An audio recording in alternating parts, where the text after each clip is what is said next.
Assalamualaikum warahmatullahi taala wabarakatuh. InsyaAllah kita akan baca beberapa hadis Nabi SAW dan juga firman Allah SWT sebagai tazkirah untuk kita. Jadi hari ini, kali ini kita akan baca tentang iman, tentang kalimah thayyibah. Okey. Jadi Allah SWT perintah kita supaya meyakini dengan rukun iman. Rukun iman. Jadi apa makna iman? Iman maknanya kita meyakini 100% apa yang Allah SWT cakap tu hak benar. Yakin. Dan apa yang Nabi SAW cakap, Nabi suruh, itulah iman.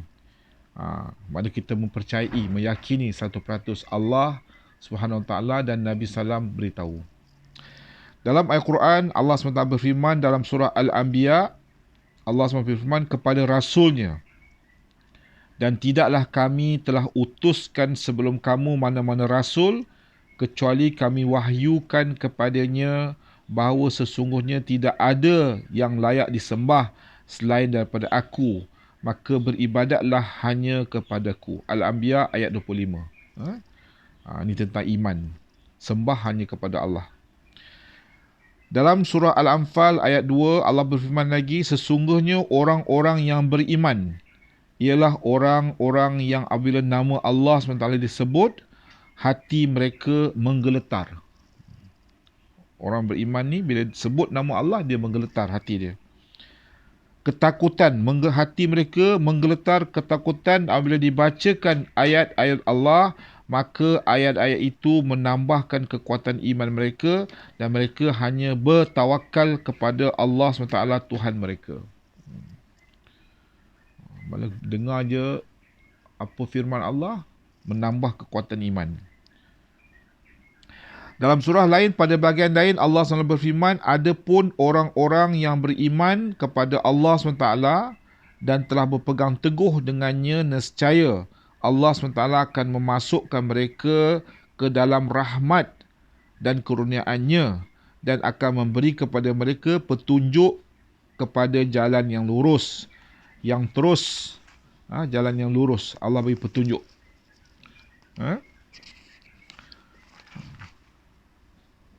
Sampai kepadanya apabila sahaja mereka memerlukan petunjuk, maka pasti Allah SWT akan memberi petunjuk kepada mereka. An-Nisa ayat 175. An-Nisa.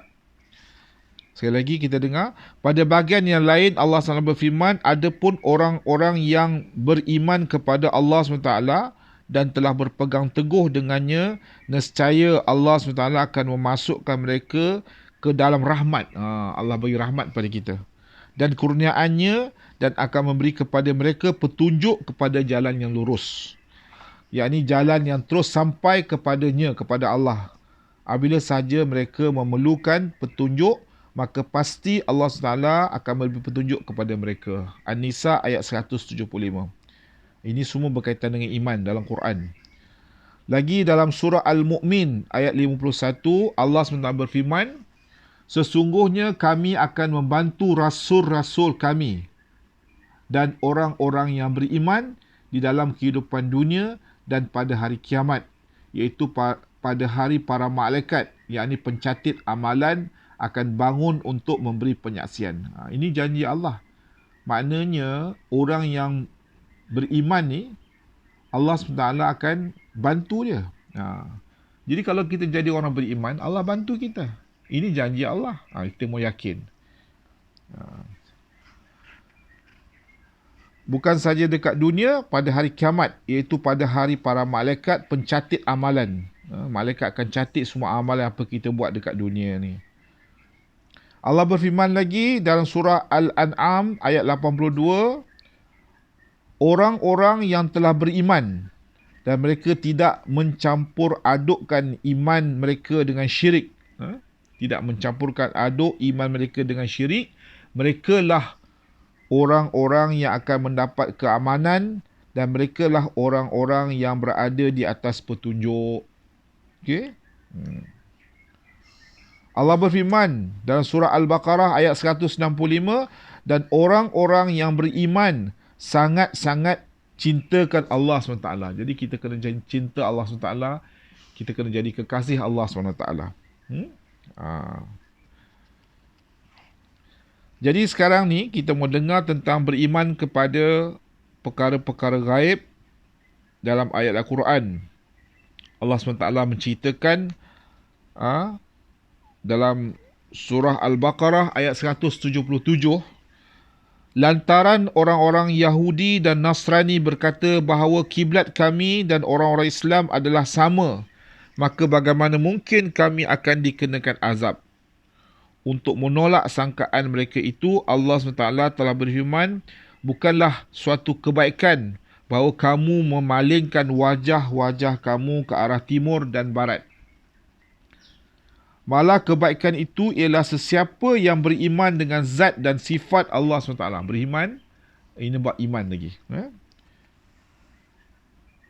Maka kebaikan itu ialah sesiapa yang beriman dengan zat dan sifat Allah SWT, hari akhirat.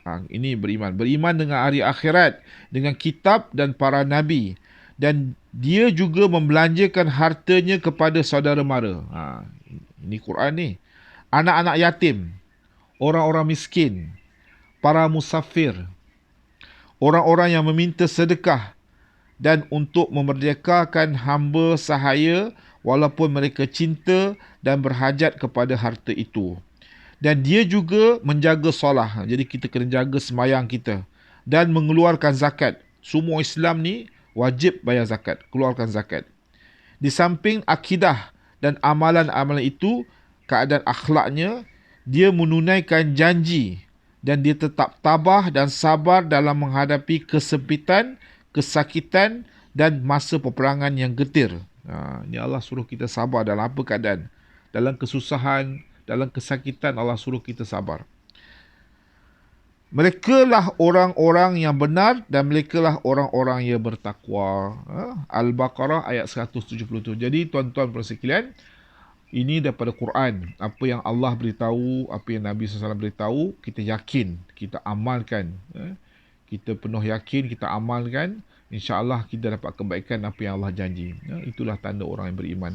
Jadi semoga tazkirah kita daripada Quran dan hadis ni, insya-Allah akan dapat kebaikan untuk kita dan kita sampaikan dan sebarkan benda ni dan amalkan dan sebarkan.